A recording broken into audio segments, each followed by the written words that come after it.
mobilisation fiscale.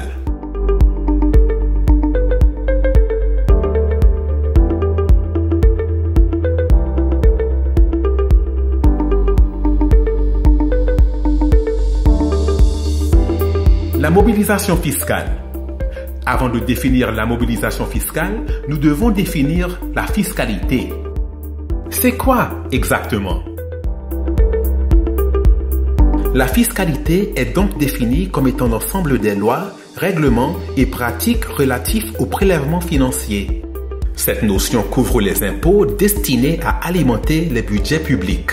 La fiscalité permet à l'État et aux collectivités de assurer des marchés équitables liés à la loi, assurer un niveau de vie minimum aux personnes vulnérables,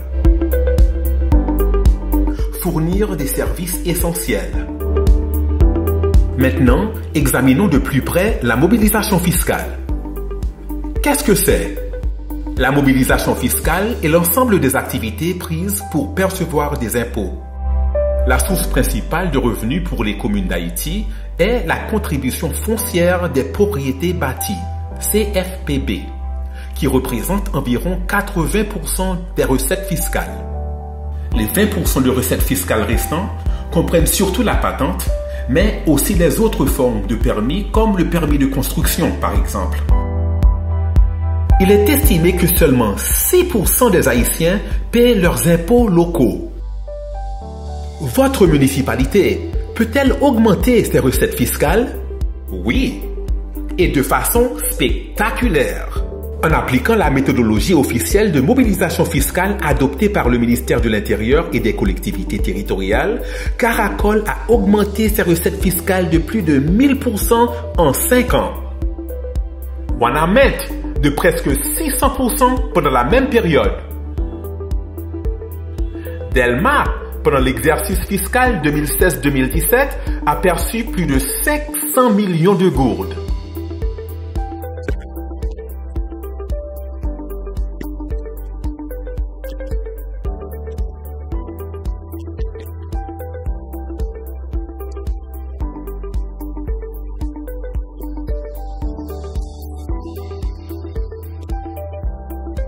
La mobilisation fiscale nécessite des équipes pour réussir. La méthodologie de mobilisation fiscale comprend 4 étapes. Chaque commune a besoin de cartes précises. Dans la première étape, une équipe réalise une étude toponymique. L'équipe géolocalise toutes les rues et note leurs attributs importants. Chaque commune a besoin d'élargir sa base de données du bâti. Une équipe effectue un recensement du bâti. Des techniciens installent un système informatique en réseau. Le système comprend un serveur avec le logiciel Civitax. Ce système permettra à la commune de bien gérer la taxe foncière. Le personnel des communes aura besoin de formation. Le personnel communal doit être formé sur l'utilisation de Civitax. Ils doivent également apprendre comment entretenir et dépanner équipements et logiciels. Examinons chaque étape en détail.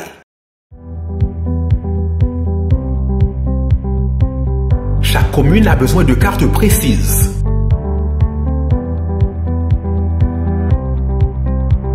Une équipe formée est équipée de tablettes GPS. Les tablettes sont chargées avec un logiciel spécialisé appelé Civitax Mobile. Dans Civitax Mobile, il y a un formulaire numérique.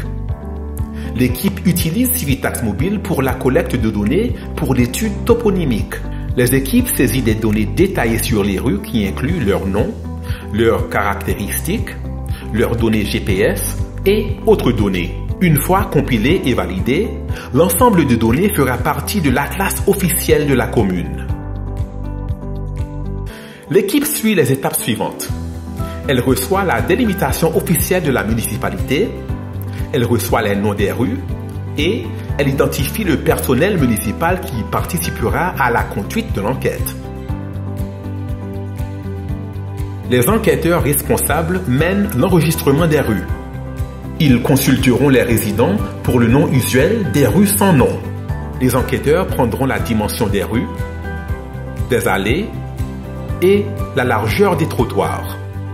Ils géolocaliseront des lampadaires, des canaux de drainage, des écoles, des églises, des centres de santé, etc. Le conseil municipal formera un comité d'examen toponymique composé des autorités locales et des personnes qui connaissent l'histoire de la commune. Le comité examinera les données pour identifier les éléments manquants, valider les noms enregistrés et identifier les cas où une rue aurait plusieurs noms. Dans ces cas, les autorités fourniront le nom officiel de la rue.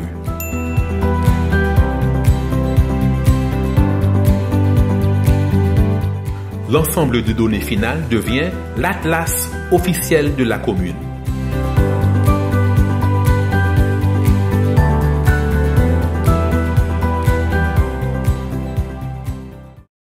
Chaque commune a besoin d'une base de données du bâti. Une équipe formée utilise l'atlas pour planifier un recensement du bâti. Elle commence avec le travail sur le terrain. Les membres de l'équipe vont dans les rues avec des tablettes chargées avec le logiciel Civitax Mobile. Civitax Mobile contient un formulaire numérique avec des questions standards. Les membres de l'équipe prennent des coordonnées GPS des bâtis et saisissent des données en répondant aux questions qui comprennent le nom du propriétaire ou de l'occupant, la rue et le numéro du bâti, l'estimation de la valeur locative du bâti et le numéro du dernier reçu de paiement de la CFPB. Ces données constituent l'essentiel de la base de données pour la contribution foncière de propriété bâtie. Les superviseurs de l'équipe sont chargés de la validation des données. Les membres de l'équipe téléchargent les données des tablettes dans Civitax sur le serveur central de la commune. L'ensemble des propriétés recensées est la base de données du bâti.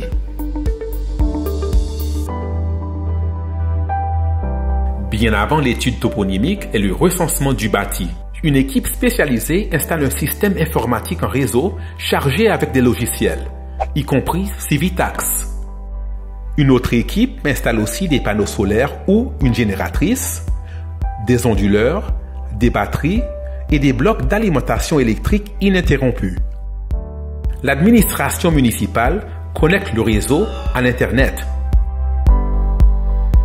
Une fois que le système informatique en réseau est installé, le personnel de la commune aura besoin de formation dans 3 domaines.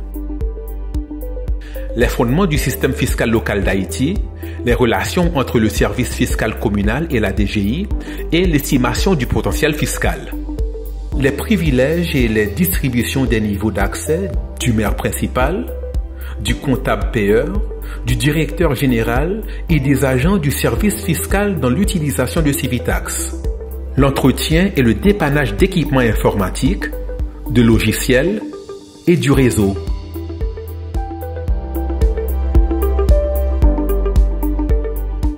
Qu'est-ce que Civitax?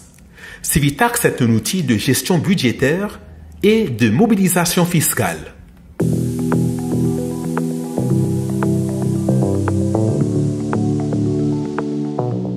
Civitax, c'est une plateforme qui est développée pour municipalité et qui vise 2 bagages.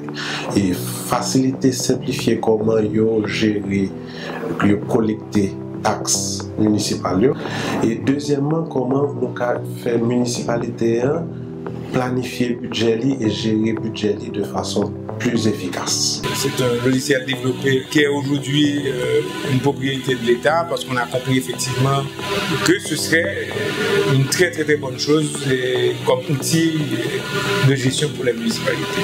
À travers Civitax, il y a moyen pour capable gagner le rôle fiscal. Chaque monde qui est dans la commune est capable de paraître dans le rôle comme un identifiant, comme un paramètre ou bien une personne physique pour que la mairie soit capable de collecter fonds pour la commune.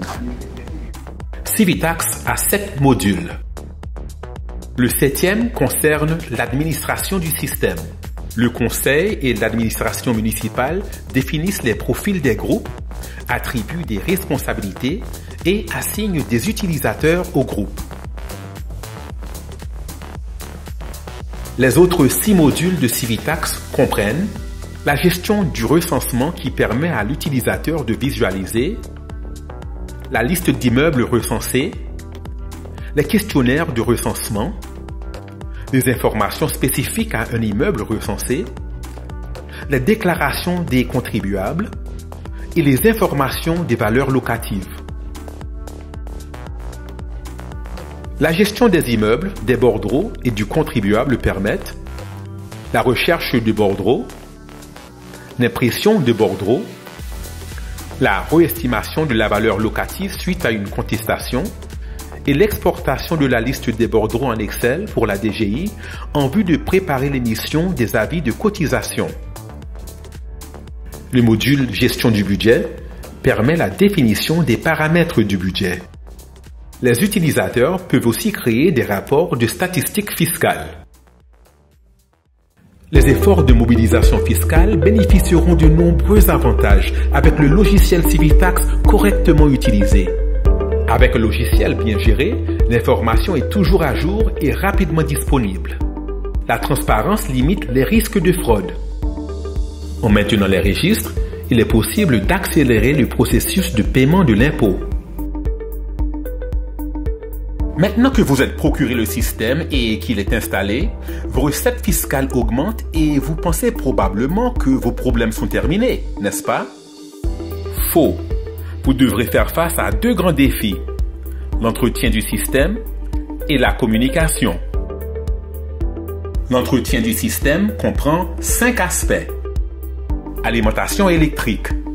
Votre équipe doit assurer l'accès à une alimentation stable en énergie électrique. Les onduleurs, batteries ainsi que les génératrices demandent un entretien périodique. Équipement informatique.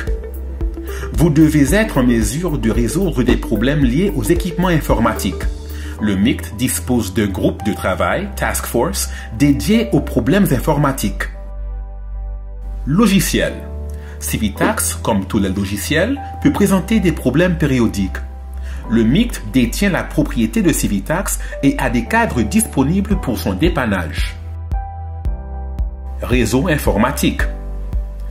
Le système exige que le maire, le DG, le comptable et le personnel du département des services fiscaux aient accès à Civitax par l'intermédiaire d'un seul réseau local. Le groupe de travail MICT est disponible pour résoudre des problèmes de réseau tels que les routeurs et le câblage. Le 5e aspect des défis du système est l'accès à l'Internet. Pourquoi les municipalités ont-elles besoin d'accéder à l'Internet? Pour recevoir des données importantes. Quelles sont ces données? Votre municipalité doit savoir quels sont les propriétaires qui ont payé leur CFPB. Ces données proviennent uniquement de la DGI. Comment les propriétaires de ma municipalité savent-ils que l'échange de ces données est sécurisé? L'État central garantit que l'échange des données s'effectue d'une manière sécurisée et cryptée. Comme nous l'avons vu, Civitax n'est pas un logiciel magique. Il fait partie d'un système complexe qui nécessite un investissement initial important et des coûts d'exploitation récurrents par la suite. La fiscalité est souvent une source de conflits. Pour éviter les conflits, vos citoyens doivent savoir ce qui se passe. Si votre population est bien informée, cela réduira l'évasion fiscale et augmentera les revenus. Les communes doivent lancer une campagne de sensibilisation des contribuables. Les communications commencent dès l'enquête toponymique et le recensement des propriétés bâties. Il faut veiller à ce que les citoyens comprennent ce que font les enquêteurs pour des raisons de sécurité. Les citoyens doivent être informés car ils pourraient mal interpréter les actions des agents et des recenseurs. Dans certains cas, les citoyens pensaient que les agents chargés d'enquête voulaient confisquer leurs propriétés. Dans de tels cas, la municipalité aura mené sa campagne de sensibilisation trop tard. Votre municipalité doit développer une campagne de sensibilisation pour prévenir l'aversion fiscale. Les citoyens sont souvent réticents à payer leurs impôts car ils ne savent pas comment leur argent sera dépensé. votre municipalité a la responsabilité de veiller à ce que les impôts perçus soient dépensés judicieusement. Si on ville qui n'a pas une culture fiscale, ça veut dire qu'il paye taxes par bagage facile. Mais avec mobilisation fiscale à travers sport, sensibilisation, ça permet que y ait une motivation pour contribuer à payer impôts locatifs. Avec l'arrivée de Civitax, il devient plus rapide et il permet de gérer un rôle fiscal. C'est parce que y a une augmentation au niveau fiscal qui permet de facilitation toute l'autre activité qu'a fait en Daméria. Une fois qu'il y a moyen, il y a possibilité, donc il permet de gagner plus activité pour faire pour exécuter dans la communauté. Nous réalisons une mobilisation fiscale pour l'année ça. Depuis 5 mois existé, c'est pratiquement la première année que nous rentrons plus que ça. Personne ne va jamais rentrer depuis 5 mois existé. Il saute prendre presque 1 mois et demi, 2 mois pour moi faire une recherche pour me voir qui est-ce qui te paye, c'est FB Anesa qui est-ce qui va te payer. Donc avec Civitax, le problème est résolu. Ouais, une fois que les données sont entrées régulièrement, et ça seulement va permettre que avec juste un clic, Nicolas Dorvilus, m'a vu qu'il te paye Anesa, et ou bien il doit 2 ans, etc. Donc je pense que déjà ça c'est un bien fait que Civitax va le faire pour nous.